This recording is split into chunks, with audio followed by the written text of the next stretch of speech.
All right, first one I want to get into with you is Jake Tapper, all right? Yeah. CNN star Jake Tapper squirms when asked how much money he's making from Biden cover-up he took part in. So here's the interview, Rob. If you have it, play this clip, and then we're going to talk about some of the book sales, a bust, what happened with it, and I'm curious to know what you have to say about this. Go ahead, Rob. In terms of the left, it's a money grab. I mean, that's not the case. It's not. This is.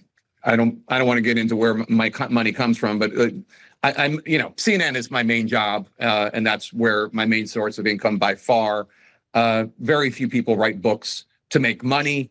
You write a book because you want to say something, you want to have a legacy, you want to uncover something, you have a message you want to get out there. I don't think people write books about Joe Biden to make money. We are gratified that people are buying this book. That's a good point. But I don't think.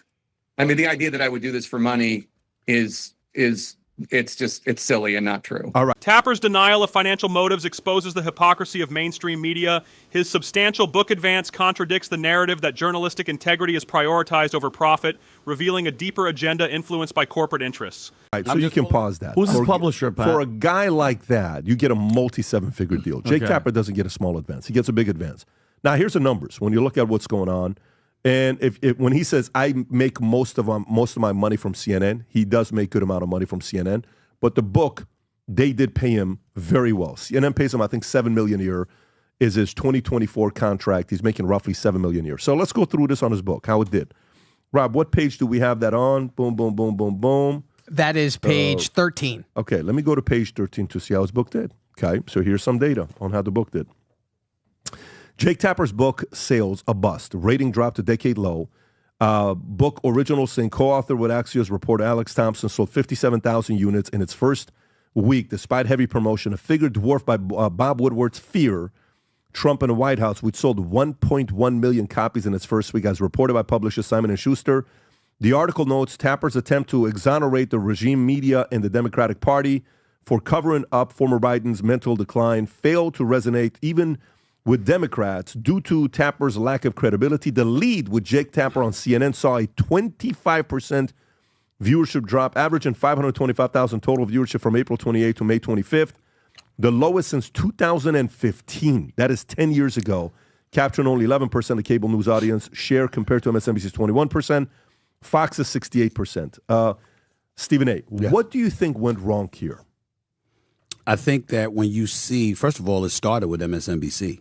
Let's call it what it is. Once Trump won the election, you should be pleased with what I'm about to say, Vinny. Okay.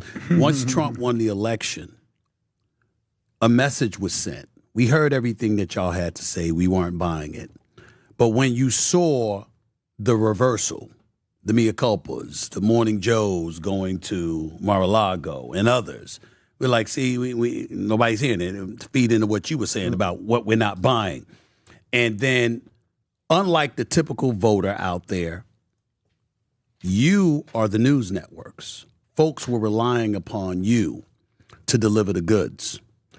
And when you come out with a book in the aftermath of the election saying that you interviewed nearly 200 people, almost all of them Democrats, and you talked about what you discovered, the reality is that the people that have turned against the network, the people that have turned against the news, the people that have turned against him, if that is indeed the case, it's easy to surmise that what they're saying is, there's no way in hell we believe that you just found that out after the election. Mm-hmm.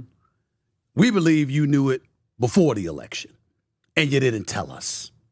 Now, that's not me saying it. It's not you saying it. It's not even, hell, it's not even Vinny at this particular moment in time saying it. It's folks that were watching, the viewers who were watching you. Because what other explanation can there possibly be? If you're a leftist and that's the kind of content that they were giving you on MSNBC or CNN, if you were watching this particular show or this particular host, why would you suddenly stop? You would stop because of the election. That's plausible. Mm-hmm. But months after the election, all of a sudden you notice a precipitous drop-off. The drop-off would have been in the immediate aftermath of the election, where, it's November 5th, and now from that point forward, boom. But in this particular instance, according to the reports, The drop-off came when the book came, even more so. And because that's the reality, there's nothing else to deduce from that.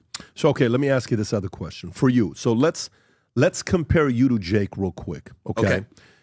You got Bill Maher. I'll give a couple names. It's mainly you and Bill Maher. Let's put those two in the same category. Sure. And then let's put Jake and Acosta. Who else you want to put a couple of these guys in this other category? But all of you voted for the same person pretty much, okay? Yeah. You didn't vote for Trump. No, I did not. You did not vote for Trump. Okay. What happened to your market where 6 months, it's been 7 months since election, November 5th, right? Let's say 7 months. Okay. So that's 7 months. 7 months after the election, your viewership is skyrocketing. You just signed multi-million-dollar deal with Disney, ESPN. You're getting your show going on your YouTube, you're all over the place. You're on the list now, Rob. You can pull it up on Democratic candidates for 2028. Stephen A. Smith put it on the list, and you see now all of a sudden being talked about in the top 4. I've seen multiple lists where you're number 2, number 3, number 4. Some are saying you're 7%, 18%, 12%. It's all over the place. Why did you all of a sudden spike and start gaining that credibility, even though you voted for Kamala? You didn't vote for Trump. Because why are some of these guys getting hammered? Because I'm not perceived as being full of shit. That's why. See, I can argue with Vinny. I can argue with you all day. I can do that. But I'm telling you what I feel based on what I believe the issues are and what I believe we should be focused on. You know, Vinny might be like, you talk about the borders. The borders matter to me. I was never for open borders. You understand? I'm about an economy. I'm about a strong national defense. I'm about those things. My issue against Trump was simply, I don't like the way that he acts, and I don't trust that the polarizing figure that he is would ever be remotely interested in trying to bring us together. It was going to be more division. Whereas I looked at a person like Kamala Harris, and I said to myself, it's not really about her. I believe a strong House and a strong Senate could compel her to operate across the aisle and get her to do some things. I might have been wrong in that thinking, but that's what I was thinking. You have others that, if it's a MSNBC, if it's a CNN, I'm just giving out those names because it's clear what they were doing. They leaned and tilted strongly to the left, and their objective clearly appeared to be to keep this man from regaining office. The difference between me and them is I would have looked you in the camera and told you exactly how I felt about Stephen A. highlights the betrayal of trust by left-leaning media figures. His commitment to honesty starkly contrasts with Tapper's evasive tactics, showcasing the erosion of credibility among those who claim to represent the people's voice. And then when I started doing my reporting and interviewing somebody, I would have been right down the middle. How I feel has nothing to do with doing my job. I could feel, yo, I don't like this dude. I'm not going to vote for him. And I'm not saying that I didn't feel those things. I know I said some things about Trump that I actually did not say. I've known Trump for years. We were cool. Trump, we would go to his properties and watch boxing matches. We see him at the basketball games. You know, people. I said, I don't like how he's acting. If he does something that I thought was racially insensitive, I would call it out. Never called him racist. Never compared them to Hitler. Never called them a Nazi or anything like that. No, I knew this man. How the hell you going to turn around and then talk about him like that? My whole point is I always said if I saw him in the face, I would look him in the face. Why are you doing this? Why are you acting this way? You know you're ruffling feathers. You're being polarizing. Is that really necessary? Damn it, get it together. I would have said that to him, to his face. So I'm on News Nation with Corvo, and everybody starts laughing because it's my turn to talk to him. And he says, hey, Stephen, it's been a long time. And then all of a sudden, like, oh, they really do know each other. Yeah, because we used to talk all the time. So I've never talked about him like that. But my point is, even if I felt that way, I'm still going to look in the camera and think about my obligation to my audience to be fair and as informed and as neutral as I possibly can in disseminating the information. You have too many people out there in our business that went away from the tenets of what our business is purportedly about, and they engaged in partisanship. You had people on the air hosting shows literally trying to get him unelected or not reelected. You can't do that. Because once you've made that decision, I can't trust your reporting. This statement lays bare the crisis of trust in journalism. As viewers question the motives behind reporting, the fallout from partisan biases becomes increasingly evident, prompting a call for accountability and integrity in media narratives. And that is what I believe is happening. Fair or unfair to Jake Tapper, I'll leave that for somebody else to judge, the Joy Reids of the world and others. Let me ask you this In the question. end, when you do that, Yeah. you compromise yourself. Is it 100% that in 2028, if you run, you will run as a Democrat? The only reason I say that is because I don't think that I'd have a snowball's chance in hell of running as a Republican. I think J.D. Vance, the Marco Rubios of the world, even the Ron DeSantises of the world have that on lock, number one. Number two, the party is not as in disarray as the Democratic Party. Number three, even though I'm a centrist and I'm a registered independent who would not hesitate, by the way, to vote, I would have voted for Nikki Haley. I would have voted for Nikki Haley. If Ron DeSantis hadn't pissed me off with the whole slavery, there's good parts about slavery comment, I might have voted for him.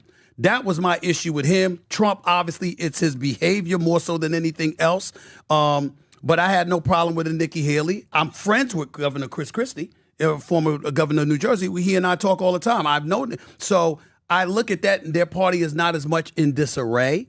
In my perfect world, to answer your question, if a third party had a chance of winning an election, that would be the way that I go, because I don't like leaning far right or left, and I think both sides pull you dramatically in their direction. Okay, so there's a poll that came out that can you pull up the Harry Enton, whatever the video was that we watched today, where he's showing what happened with the Democratic Party? How In this fiery exchange, Stephen A. Smith dismantles Jake Tapper's claims of impartiality, exposing the financial motivations lurking behind his book's failure. As the media landscape continues to shift, the importance of transparency and truth in reporting is paramount. The audience is left to ponder, how can we trust a system that prioritizes profit over the truth? This conversation is essential in understanding the current state of our media and its implications on society.